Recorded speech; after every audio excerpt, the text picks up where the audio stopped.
नमस्कार।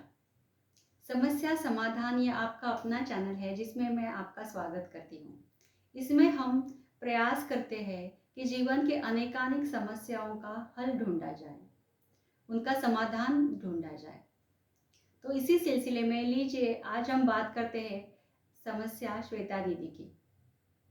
श्वेता दीदी अपने हस्बैंड के साथ हँसी खुशी जीवन बिता रही थी। तभी एक दिन अचानक किसी हादसे में उनके हस्बैंड की मौत हो गई और वो पूरी तरह अकेली हो गई। उनका जीवन बिखर गया और आज 1 साल होने के बाद भी वो इस समस्या से उभर नहीं पा रही है और यही समस्या है। श्वेता दी, हम आपका दुख समझ सकते हैं। जिस पे बीतती है वही जानता है, हम दूर से सिर्फ यही बोल सकते हैं। पर श्वेता दी, देखिए, पहले कोविड था, बाद में ये वॉर है और नेचुरल कैलेमिटीज तो होती रहती है। इसमें हजारों लोग हैं जो अकेले हैं, पर वो फिर से जीने की कोशिश कर रहे हैं, क्योंकि जीवन चलने का नाम है। जीवन है ऐसा जो कभी रुकता नहीं। तो श्वेता दीदी, आप तो अनाथाश्रम में पली बड़ी हो। उस अनाथाश्रम के बच्चों को आपसे ज़्यादा कौन जानता होगा। आप उनके साथ अपना वक्त बिताइए और छोटे छोटे बच्चों में आप फिर से शायद वो खुशी आपको महसूस हो सकती है। मैं जानती हूँ, छोटे छोटे जो खुशियाँ थी वो आप दोनों साथ में थे। बहुत सारे प्रॉब्लम्स होंगे जो आप दोनों ने फेस किए होंगे, बहुत सारे संघर्ष होंगे जिसमें आप दोनों ने एक साथ आपने वो संघर्ष फेस किए होंगे। तो श्वेता दी, आज वही सभी जो यादें हैं वही आपकी हिम्मत बननी चाहिए। आप फिर से खड़ी हो जाओ, आप वो छोटे छोटे बच्चों में जाओ तो आपको बहुत अच्छा लगेगा। श्वेता दी, उन पेड़ों को देखो, उन पौधों को देखो। वो जो है पेड़ पौधे हैं, वो बरसात की साल भर से राह देखते रहते हैं। जो बरसात कुछ ही महीनों में आती है, कुछ ही महीनों के लिए आती है, पर वो जो यादें छोड़ जाती है, तो ये पेड़ पौधे उन्हीं गीली गीली यादों को याद करते हुए, संजो के रखते हुए, साल भर उनका इंतज़ार करते हुए रहते हैं कि अगले साल की वर्षा कब होगी। श्वेता दी, आप वो जो पार्क पे बच्चे खेलते हैं उनको देखिए। वो खेलते खेलते गिरते हैं, संभलते हैं, वो झगड़ा करते हैं, वो रोते हैं, चिल्लाते हैं, पर फिर से हंसी हंसी में फिर से खेलने लगते हैं। तो ये तो एक छोटे से बच्चों से सीखने वाली एक बात है कि जो गया सो गया, अब वो नहीं आ सकता। पर आपके सामने आपकी सारी जिंदगी पड़ी है, तो आप किस तरह से इसका अच्छा उपयोग कर सकते हो, क्योंकि ये जिंदगी बार बार मिलती नहीं, ये भगवान की देन है। तो आपने अब ये सोचना चाहिए, आपके प्यारे गणपति बप्पा वो तो आपके साथ है। आप ऐसा क्यों कहती हो कि मेरे साथ कोई नहीं। आपका भगवान आपके साथ है, ये पिता परमेश्वर आपके साथ है। तो आप अपना सिमरन कर सकते हो। ज़्यादा से ज़्यादा वक्त आपको मिल रहा है, उस वक्त का सदुपयोग कर सकते हो। ज़्यादा से ज़्यादा भगवान के साथ रह सकते हो, सिमरन कर सकते हो। श्वेता दी, आप जब इस तरह से रोते हो, आप दुखी होते हो, आप बीमार पड़ने लगे हो, तो क्या ऊपर से उनकी आत्मा खुश होंगी। और वो भी तो बेबस है, अब क्या कर सकते हैं इस बात के लिए। तो आप उनके लिए तो खुद अब समझ जाओ। समझ जाना यही ज़िंदगी है और यही यही हम कर सकते हैं। इस तरह से रोते पीटते ज़िंदगी नहीं जा सकती। श्वेता दी, आप समझ लो, आप ये खुद को समझाओ कि अब आपको जीना है। पहले कुछ चीज़ें थी जो आप नहीं कर पा रही थी, अब आप कर सकते हो। अब आप कर सकते हो।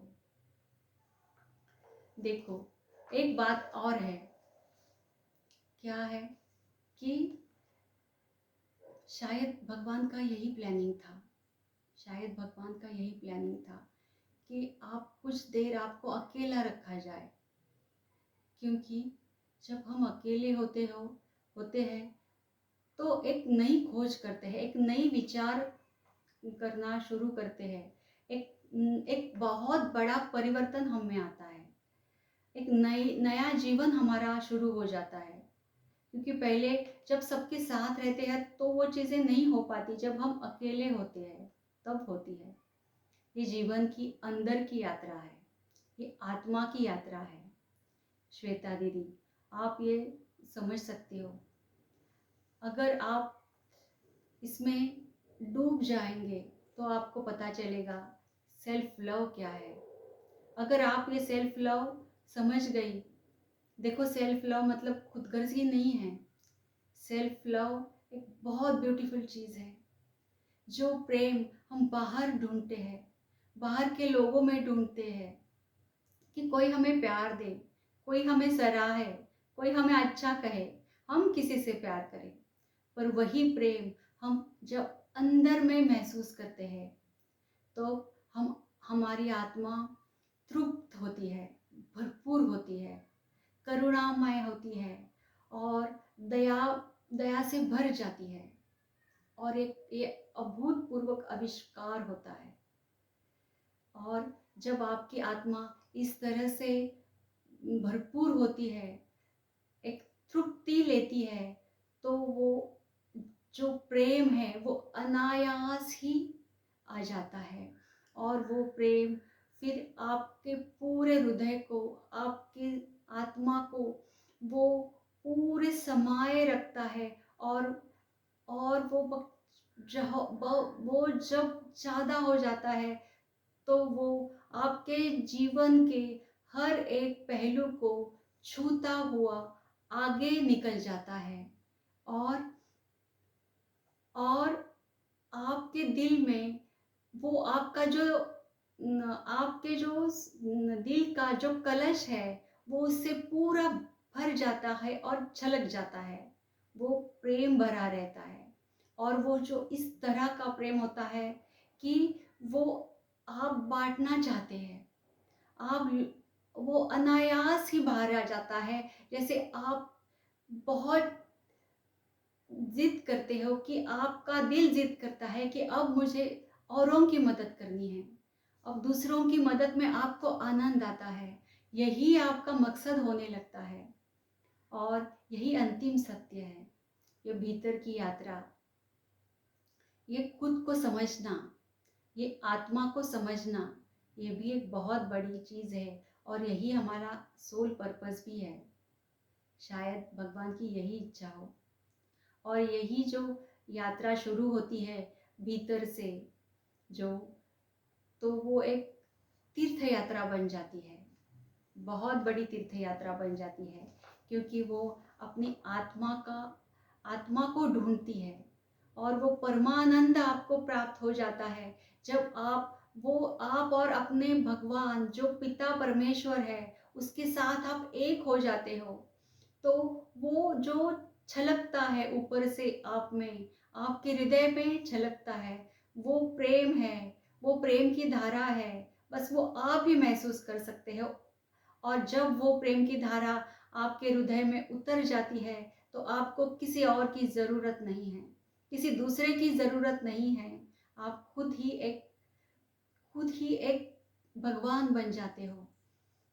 आपकी ये तीर्थ यात्रा यहीं ख़त्म होती है कि आप खुद को जान गए हो, आप अपना सोल पर्पस जान गए हो, आप अपने सोल को जान गए हो और पिता परमेश्वर के साथ एक रूप हो गए हो। ये असीम शांति है, ये निरंतर शांति है, ये निरंतर प्रेम है जो बढ़ता ही जाता है, बढ़ता ही जाता है। श्वेता जी, ये सबने ये महसूस करने वाली चीज़ है, पर वो सबके साथ नहीं होता। मतलब हम जब सबके साथ रहते हैं तो नहीं होता, इसीलिए भगवान शायद हमको अकेला करते हैं कि हम ये महसूस कर सकते और उसके साथ हो जाए। श्वेता दी, मैं आशा करती हूँ कि मैं जो कह रही हूँ आपको आपकी समझ में आया होगा। आप समझ जाए, आप संवर जाए, यही मेरी आपसे रिक्वेस्ट है और भगवान से प्रार्थना है। थैंक यू, बाय, फिर मिलेंगे।